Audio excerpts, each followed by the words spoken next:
I issued notice on 7th of November 2024, pursuant to Articles 8, 33, 1, 7 and 35 of the Constitution to hold this special session of the NEC. And the agenda published was to effect changes within the party leadership, and most importantly, the office of the deputy party leader. So today, on the 11th day of November 2024, at the party headquarters at 9 a.m., we convened the United Democratic Alliance National Executive Committee and wish to state, whereas the National Assembly on the 8th of October 2024 approved a motion to remove from office by impeachment His Excellency Kindiki Gachagua, then Deputy President of the Republic of Kenya, and whereas the Senate, by more than the constitutional threshold of 2/3 of all the members of the Senate, voted to uphold 5 impeachment charges on the 17th of October 2024 and resolved to remove from office by way of impeachment His Excellency Kindiki Gachagua, then as Deputy President, and as communicated by Gazette Notice number 13,400 published in the Kenya Gazette 126 or Roman CXX VI or number 170 and dated the 17th of October 2024. And whereas pursuant to the and in accordance with Article 145 of the Constitution of Kenya, His Excellency Kindiki Gachagua, EGH, ceased to hold office of the Deputy President of the Republic of Kenya.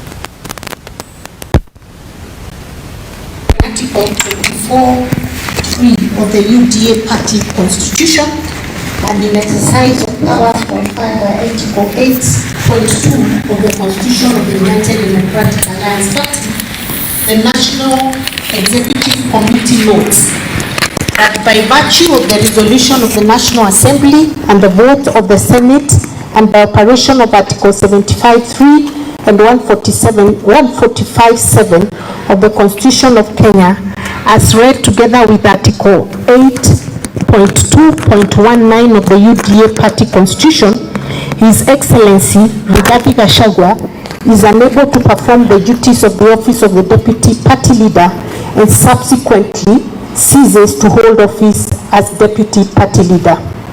The National Executive Committee now resolves to designate His Excellency Professor Kindiki EGH as the Deputy Party Leader of the United Democratic Alliance Party effective immediately, signed on this day of 11th November 2024 by Her Excellency Governor Cecily Mbarire, Chairperson, and the Honorable Senator Hassan Omar Hassan, Secretary General at the UDA Party Headquarters. Thank you very much.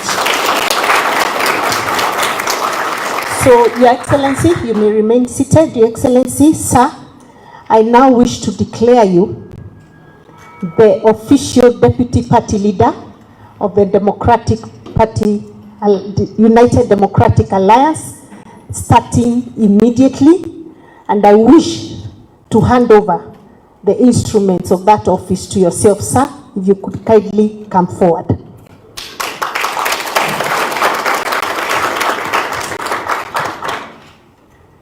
Your Excellency, this will be your notebook for all our meetings. As you can see, it has your name on it. So please take all the notes of the party there. And whenever the party leader is not available, you chair the meetings you're supposed to chair. And if you're not available, I will chair. Thank you very much. This is the party constitution, Your Excellency. You're a professor of law, so I know you understand this document very, very well. May it guide you as you continue to lead this party as a deputy party leader. This is our manifesto. You are deeply involved when we are putting together this manifesto before the elections. This is what will guide you in ensuring that the government does follow the party manifesto. Please keep it there. Finally, all your communications with the party or with other agencies outside of the party will be in this file that has your name on it. Keep it safe, and I'm sure it will help you. So just hold on, Your Excellency. So this is the, I would like that this captured.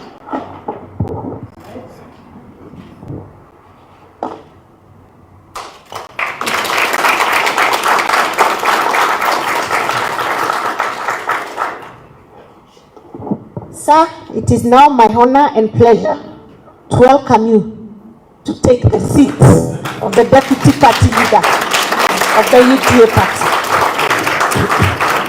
Thank you, SG. Thank you very much. Please be seated. Thank you very much, Chairperson of the UDA and Secretary General, distinguished members of the National Executive Committee of the UDA.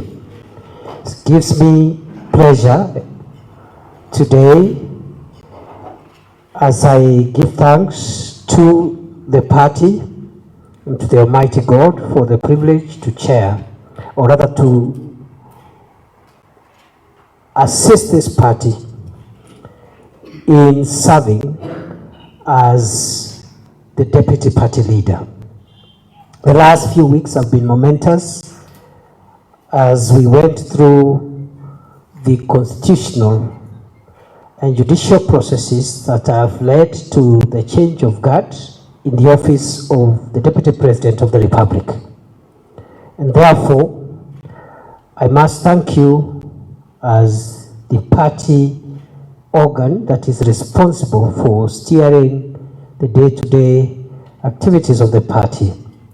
I must thank you for acting swiftly to make sure that our party does not experience any leadership gaps, so that we move forward the same way the other constitutional process of the transition in the office of the Deputy President of the Republic has already been concluded, to ensure that there is seamless service delivery to the people of Kenya and to the members of our party.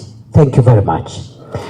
Number two, I want to say that I have been part of the journey this party has traveled since it was founded.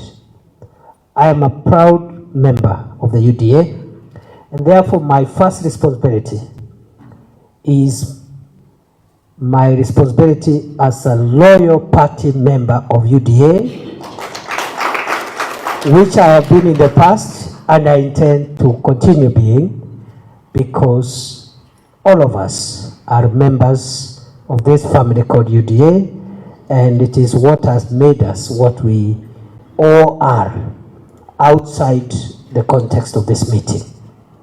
I remember that immediately before I assumed office as Deputy President of the Republic, I served in this administration as Cabinet Secretary for Interior. And every time I have met the leadership of the party, the chairperson, the Secretary General, the Treasurer, members of NEC, party members, I always reminded them that, look, I would not be Interior Minister if it was not for the party. And in all democratic countries, in all multi-party democratic countries, the party is the one that forms government, and therefore the party is bigger than government.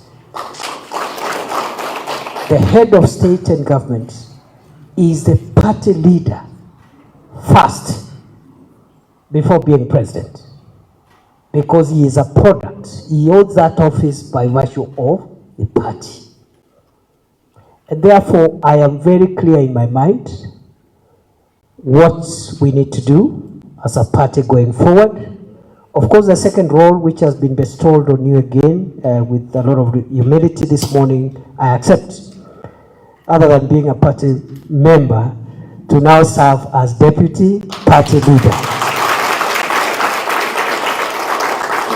In that role, I expect to assist our party leader as he steers our party, as he steers the country, as the leader also of the country at the moment, so that some of the functions that he delegates to me, requests me to assist him, or I am asked to assist him by the party, I'll be more than able, more than willing and available to assist him. I am taking over this role in a very, very defining moment in the life of our nation. At a time when the country is engaged in, or has been engaged in the recent weeks and months, in conversations about identity and who we are as a country. There has been conversations around our nationhood and our identity as the people of Kenya. Having been a founder member of UDA, having served in different roles within the party, especially my role as chief agent of the president, our presidential candidate and the running mate during that time, I am aware that our party stands for the unity of our country. I am also privileged to have taken part in the drafting of our constitution and also the setting up of the various organs that are established in the party constitution.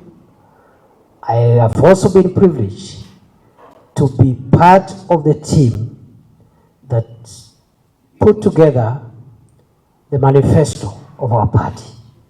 And in all those things that I have cited, I am also very aware that our party stands for the unity of our country. And therefore, as this transition takes place, I want to assure you my unwavering loyalty to the ideals for which our party stands for. I will work with all the organs established under our party constitution for the good and for the better and optimal performance of our party as expected of us by the people of Kenya. I will lead a very consultative engagement, and of course we will all take direction and leadership from our party leader, who is the vision carrier of our administration and who right now is in the steering of our party even as we march into the future. The last thing that I want to say is that even as we look at building unity in the party and unity in our nation, I want to communicate or assure that a united country, the unity of Kenya, is not a threat to the segments that constitute Kenya. We need to understand that the unity of Kenya is not inimical. It doesn't work counter to the interests of the segments that constitute Kenya. What it does is to make the segments that constitute Kenya stronger and more viable. And therefore, I know there is a multiplicity of ideas, interests, aspirations, but those ideas of the various segments which constitute our party must converge so that we pursue the broader ideas that our party believes in, and that is how we will build a strong country, a united country, unify our people, create nationhood, and create the viability of our republic, because without our unity, our republic will not be viable. We will be doing small things all the time because of our thoughts, our interests, our values are not aggregated together. So I'm a firm believer of the unity of Kenya, the indivisibility of Kenya, the oneness of Kenya, and we start that by pursuing these ideals in our party, within our party, so that whatever views that party members have, sections of our parties, including persons with disabilities, young people, the older members of society, different religious, ethnic, or whatever other shades that we have. Let us remember, all the subnational interests must always converge and meet at the table of our country as a whole. So I wish you well, and I look forward to work with you, and I look forward to spending more time here. I have been coming here, of course, with the permission of the party leadership, but in a discreet manner for two reasons. Why I've been coming here at least once every 2 weeks for an hour or so is because I was the Interior Minister, and I needed to know that this place is secure, because because the head of state is our party leader, and he uses this facility, isn't it? And therefore I needed to check from time to time that this facility is secure for the Commander-in-Chief. Number two, I used to come here because until now, and I'm still consulting with the chair and the SG and the other leaders of the party of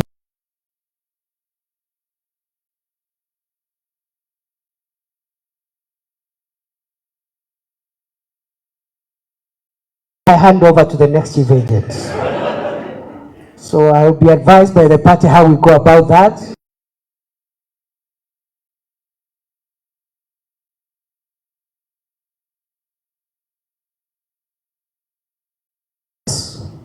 Of our presidential candidate. And just like the IEBC, that office must continue, the chief agent's office must continue to exist until another one comes in for the next election cycle. So I used to come here as the chief agent of the president to make sure that the paperwork is still okay, nobody has interfered with the files, our liaison with the register of political parties is still okay, but only in that limited sense of being a chief agent. Of course, there wasn't much work after the Supreme Court determined the validity of the election, but it is good manners and good practice that the party's presidential chief agent must hover around until another one is appointed. And going forward, we shall discuss that. So I've been asked just to give a short summary in Swahili for the sake of our members who are out there. Nataka nishukuru kwa sababu siku ya leo ni siku muhimu sana katika chama chetu cha UDA. Miezi michache imepita, wiki chache zilizopita, kumekuwa na mabadiliko katika ofisi ya naibu wa rais, na kulingana na katiba ya nchi yetu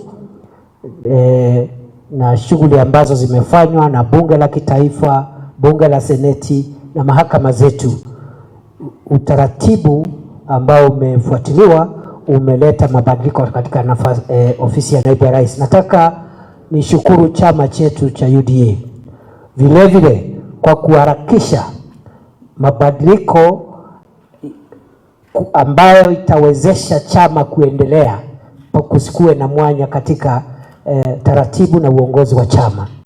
Nimechukua nafasi hii kwa unyenyekevu, na nimeahidi ya kwamba nitafanya kazi na vyombo vyote na vitengo vyote vya chama chetu, kwanza nikiwa mwanachama, kwa sababu sisi zote ni wanachama wa UDA, na mimi nitaendelea kuwa mwanachama mwaminifu wa chama chetu cha UDA. Ya pili, nitafanya kazi mpya ambayo nimepatiwa kwa heshima kubwa na chama chetu, kumsaidia kiongozi wa chama chetu katika kuendesha masuala ya chama chetu, na nitakuwa mara kwa mara nikifanya kazi kupitia ushauri wenu kama baraza kuu la chama na vitengo vingine ambavyo chama chetu kimeanzisha kulingana na katiba ya chama, na vile vile wanachama wetu ambao wako katika sehemu zote za nchi ya Kenya. Vile vile ningetaka niseme ya kwamba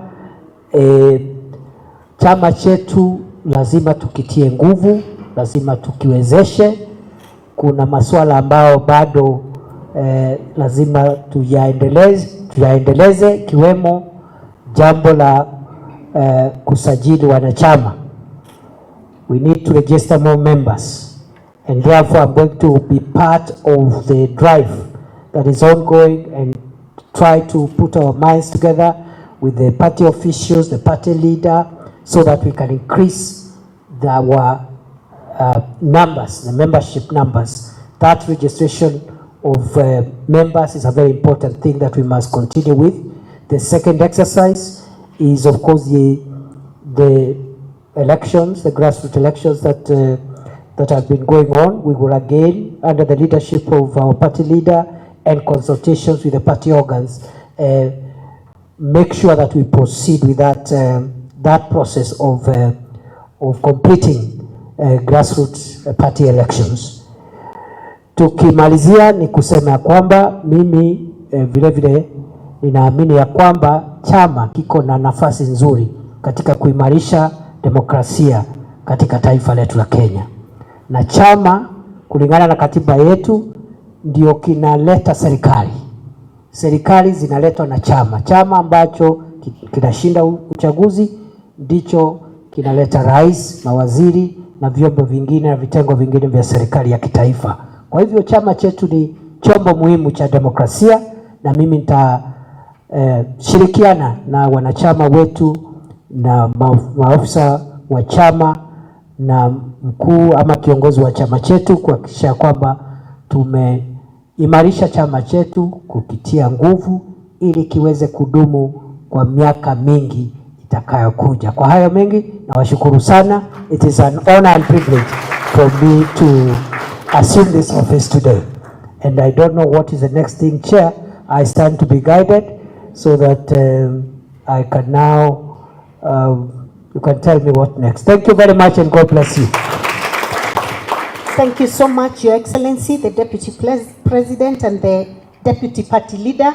We are very happy to have you in office, and I believe with your able leadership, this party will move to the next level. I'm just informed by our treasurer that going forward, starting end of this month, Your Excellency, you'll be expected to pay your monthly subscription to the party. Now that you're the Deputy Party Leader, so he'll be communicating to you officially on what is expected of you as the Deputy Party Leader, because that's what we do when we are in these offices. That's different. And then, Your Excellency, I'll now request that you accept to have a photo session, I think right here, with the NEC members. But before we do that, so that after the session, we can allow His Excellency to leave. If you can have one of us leaders in a word of prayer, we can all be up studying, and we get one of us leading us in a word of prayer. Yes, Mheshimiwa Women Rep from Turkana, please lead us in a word of prayer, please. Okay, tuombe. Baba Mungu mtakatifu uishie milele, tunasema ni asante kwa sababu ya adhuhuri hii.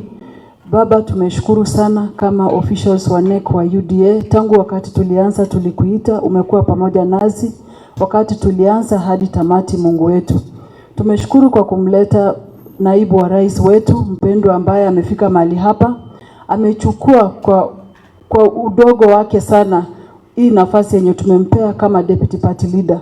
Na Mungu tunaomba yote yenye amecommit hapa kwamba umwezeshe ili sisi kama party tuweze kwenda mbele. Sisi wote hapa tukiwa wanasiasa, tukiwa NEC members, future yetu iko kwa hii chama Mungu wetu. Kwa hivyo Baba tunaomba uweze kutuimarisha kabisa, uweze kutusimamisha. Baba uweze kutuepusha na maovu yote, uweze kutuepusha na vita visivyofaa, uwape hekima na maarifa ili waweze kutupeleka level ingine. Wakumbuke kwamba kuna Mkenya kule chini mwenye anawategemea wao. Baba tunaomba uweze kuwalinda na hata kuwaelekeza. Pia tutakapotawanyika mahali hapa, neema yako iweze kuandamana nasi. Ndapo tunaomba yote kupitia jina la Yesu aliye Bwana mwombezi wetu. Amen. Thank you very much. I will now have a photo session, a quick one.